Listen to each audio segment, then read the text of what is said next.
So I've been watching Filthy and Rich. I'm not very far into it, but that man, maybe one of the most interesting douchebags in the history of man. This guy, I need to explain him. We all know who he is. Yeah, he goes without explaining. He needs no introduction. Mm-hmm. His life, his status, how he accrued his money, the people that he knew, fascinating. And I know you know quite a bit about Jeffrey Epstein. This guy right here is he knows his shit about Jeffrey Epstein. He's a nut. Jeffrey Epstein nut in a good way. I mean that wholeheartedly. To any federal agents listening, I don't know that much. He doesn't know too much. Yeah. Yeah, I think that's like the story of the decade or the century or something like that so far, and we've talked about this before privately, that his life and his work, his doings, his behavior, I don't know what to call it, is kind of a microcosm of larger power dynamics operating in America and throughout the world today. That if you can understand Epstein in any coherent way, to the extent that anybody understands him, you can maybe understand America. That a broken system. Yeah, and he had so many sort of tendrils out touching so many different things that it's really mind-boggling. And when you get into a rabbit hole with this guy, you're going to feel like you're going insane because it feels like... I mean, if you told anybody that, even 10 years ago, I'm sure there was some nut jobs out there saying, like, our whole government's run by sex traffickers, and this guy that is a fucking... What was he, an investor? He was an investor, right? The media calls him a financier, which... The fuck does that even mean? Guy who works in finance. I don't know. It's a terrible fucking word. It sounds bad. I mean, bad dude, bad title, I guess. guess. But, that's true. But, like, this guy just comes gets all this money from nowhere. Plucked out of obscurity. I've never seen somebody accrue such a vast wealth. Owns a fucking island. He owns an island. You said this privately. Can't trust anybody with a private island. They have a private island. They're doing some fuck shit on there. There's something going on. Either they have a fucking secret lair where they, what he did. Yeah. Or they're like a fucking supervillain. They're preparing a fucking gun that's going to blow up the sun. Yeah, or the moon. Or the moon. I feel like the moon's a better target. Moon's an easier target. But, anyway, I feel like we should get a bit more straight and narrow on this. Back to Epstein. What do you think? You think we should give like a timeline of sort of his life? I don't even... Okay, so I know in the 80s 70s he got a job. I'm forgetting the name of the company, but he rose to this company very quickly, like within 2 or 3 years, I believe. Yeah. So he was for a couple of years, he was a math and physics teacher at the Dalton School in Manhattan, which is a very prestigious private prep school.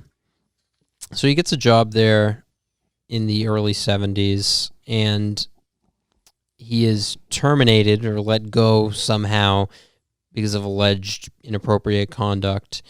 And while he's there, he meets Alan Greenberg, who is the head of Bear Stearns, in financial institution that went down in the financial crisis.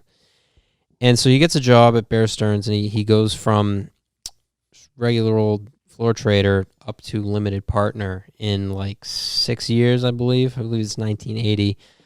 And he's dismissed for some sort of regulatory infraction. It's like a Ponzi scheme, I believe, right? Something like that. Something like that. I don't know exactly what happened, but he got in trouble. He did something that he shouldn't have done. Then from there on, he starts Intercontinental Assets Group or something like that, and he calls himself a bounty hunter, where he traverses the world getting lost money for clients. I don't know how any of this stuff works, and I didn't even know that this was like an industry that you could do. So he is a bounty hunter, and he refers to him, or he tells a number of people privately during that time that he's an intelligence asset, which is very interesting because he meets some interesting people at this time, notably Adnan Khashoggi, who was a Saudi businessman who was one of the bagmen in Iran-Contra. He was an Iranian weapons dealer. And so he's wrapped up in Iran-Contra, and Epstein was close with him. Another strange Adnan Khashoggi thing, Epstein's partner in crime, Ghislaine Maxwell, her father, Robert Maxwell, was a Slovakian-born British media mogul and alleged spy for a couple of different institutions. I don't. It's only known really that he's a spy. Nobody knows exactly who he worked for when, but he died in the 90s. He fell off of a yacht, which you should read, pushed off of a yacht. And the yacht he bought from Adnan Khashoggi. So all these people seem to know each other, which is kind of strange. Anyway, Epstein at this point is a bounty hunter with maybe an intelligence connection. And after that, he starts his own hedge fund, J. Epstein and Company. And the only thing, his only publicly disclosed client was Leslie Wexner, who's the head of L Brands. That's the one that owns Victoria's Secret, right? Correct. Very wealthy dude. I think alleged creep.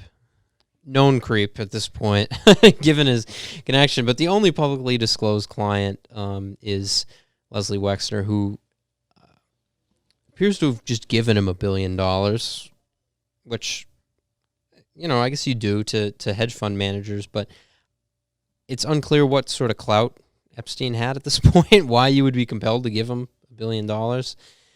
And so that's kind of his career as a hedge fund manager, which he continues working in various capacities in finance that are too complex for me to get into. It's interesting. It's like what many would consider a conspiracy of the fact that he didn't kill himself. It's become less about that because I think most people kind of agree that he didn't. It's become more of a conspiracy of how the fuck did this guy become this figure, this guy lurking in the shadows?